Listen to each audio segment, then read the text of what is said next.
Well, hello and welcome back to our channel. I am Megan. If you're new here, I am so glad that you're here with us. Our tagline has always been, marriage is hard, but blended family marriages are harder. And today we're going to discuss what it takes to have a successful marriage, what it looks like to have a successful marriage. So stay tuned. I'm going to give you a couple tips and pointers from the successful marriages that we've seen as well as counseled, and you guys will not want to miss it. So like I said, stay tuned. So for the very best advice in your blended family marriage, make sure you hit that subscribe button down below. Don't forget to ring the bell so that way you don't miss a single episode as we move forward. I am so excited to roll out our Marriage Mondays. We've had some huge interviews with people who have shared their marriage testimony with us. You don't want to miss those, as well as these videos that give you advice and practical tips on how to have a successful marriage, and then our vlogs that gives you a little bit of a behind the scenes on Saturdays of Dwayne and I's life. So again, make sure you hit that subscribe button and ring the bell so that way you don't miss a single episode. And if you like this video, don't forget to, like this video. If you've been watching any of our marriage testimonies then you've seen that I say all the time that marriage is supposed to be this evangelistic weapon, and it's supposed to be a successful relationship. It's supposed to have successful traits to it. So what does that take? What does it look like to have a successful marriage?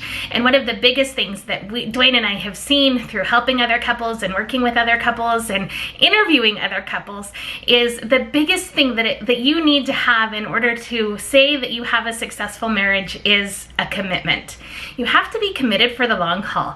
Through the good times and the bad, through death do you part, through sickness and in health. That's a serious commitment, and you have to mean it. I joke around often with a friend and I say I'm lacking stick-to-itivism, and what I'm saying is I'm lacking the ability to just continue to do what it is that I need to do in order to succeed in a certain area. And it's so important to have that in our marriage. I think in blended families, though, it's a little bit more important because we have this tendency to say, I've been divorced before. I have survived that. I've been through that. I know what that looks like, so I can just do it again. We have that tendency to have kind of a backup plan, plan B, if you will. Well, I had somebody reach out to me recently on social media and ask me about a prenup. A prenuptial agreement is, to me, an exit strategy, and I don't agree with them because I think that you need to truly have the strongest commitment ever in your marriage in order to truly have a successful marriage. And a prenuptial plan is kind of an exit strategy. So I had to be honest with her that, if you're asking for my advice about a prenup, I'm sorry, I don't agree with them. And I know they definitely have their places. I know that there's a lot of people that agree with them, but I don't. We see that very common in blended families because maybe they've lost things in their previous marriage and they don't want to go through that sense of loss again. And my advice there would be to work through the series of forgiveness that you need to go through in order to have a successful marriage in the first place. Because if you bring your previous loss into your current marriage, that's really hard to make the commitment. So work through healing in that and work through getting over that before you go into your next relationship. So one of the biggest things, the common factor that we see in everybody is just to have a commitment, to stick through it no matter what. So no matter what season you're in, no matter what's happening, it's a sense of stick-to-itiveness that is there in these successful marriages. The second tip that I have for you, besides the commitment to each other and the commitment to your relationship, would definitely be realistic about your expectations, right? God gives us enough grace to handle where we are. So God has given me enough grace to deal with my marriage, to handle my relationship, to be the wife to Dwayne that I know that he needs me to be. God's given me enough grace for that. But if I look at somebody else's relationship and somebody else's marriage, I tend to fall into either the trap of, oh, we're so much better than that. We're so much further along than that, which is pride. And nobody wants a prideful heart. Pride comes before the fall. But the other one that really people get so guilty about is, oh, I could never be in that relationship, or I could never be like that, or I could never be that happy. We hear that a lot with pastors' wives. Or people that have been called into the ministry, they'll say things like, I don't see myself as a pastor's wife, or I don't see myself as somebody that could support somebody that's been called into the ministry. Well, that's not really fair, because what are you comparing yourself to? You're comparing yourself to whoever it is that you've seen serve in that capacity. Well, God's given you enough grace to serve where you are, to live where you are, to serve your spouse like they need to be served, to live with your spouse like they need to be lived with. And you need to remember, like, comparison is not fun. That's not something that will lead to a successful marriage, a successful relationship, because God gives you enough grace for where you're at today, right now, in the relationship that you're in. So just hold on to that. If that has to become a daily declaration for you, that you need to just declare over your marriage every single day, God has given me enough grace to walk through this marriage. God has given me enough grace to walk through this marriage. God has given me enough grace to walk through this marriage.